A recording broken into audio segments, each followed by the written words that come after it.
কেন English premier league ছেড়ে Bangladesh premier লিগে যোগ দিয়েছে কিউবা মিচেল? তার কি অন্যরকম চিন্তা ভাবনা রয়েছে, নাকি সে রোনালদোর মতন পুরো বাংলাদেশ ফুটবল ক্লাবকে পরিবর্তন করতে চায়? তার কিসেরই আন্দাজ প্রিমিয়ার লিগ ছেড়ে বাংলাদেশ লিগে নিয়ে আসলো, তা নিয়ে রয়েছে বিস্তারিত।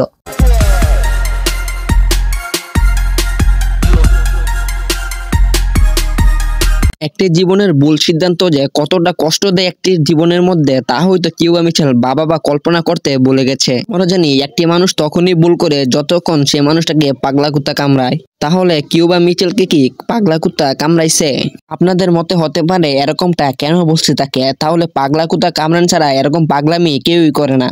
কিউবা মিচেলের জায়গায় যদি আপনি থাকতেন তাহলে আপনি কি প্রিমিয়ার লিগ ছেড়ে বিপিএল আসতেন? তবে কিউবা মিচেল বাংলাদেশে এসে যা বলেছে তা শুনলে আপনারা একটু শান্তি পেতে পারেন। কিউবা মিচেলের সেই গুরুত্বপূর্ণ কথাটি শোনার আগে আমার চ্যানেলটিকে সাবস্ক্রাইব করেন এবং ভিডিওতে একটি লাইক দিয়ে দিন। কিউবা মিচেল নিজেকে রোনালদোর সাথে তুলনা করেছে। কিউবা মিচেল বলেছে, রোনালদো যেমন করে সৌদি লিগে এসে সৌদি লিগ এবং আল নাসরকে উপরে তুলেছে, আমিও সেইভাবে বাংলাদেশে এসে বাংলাদেশকে উপরে তুলে দিয়ে যাব।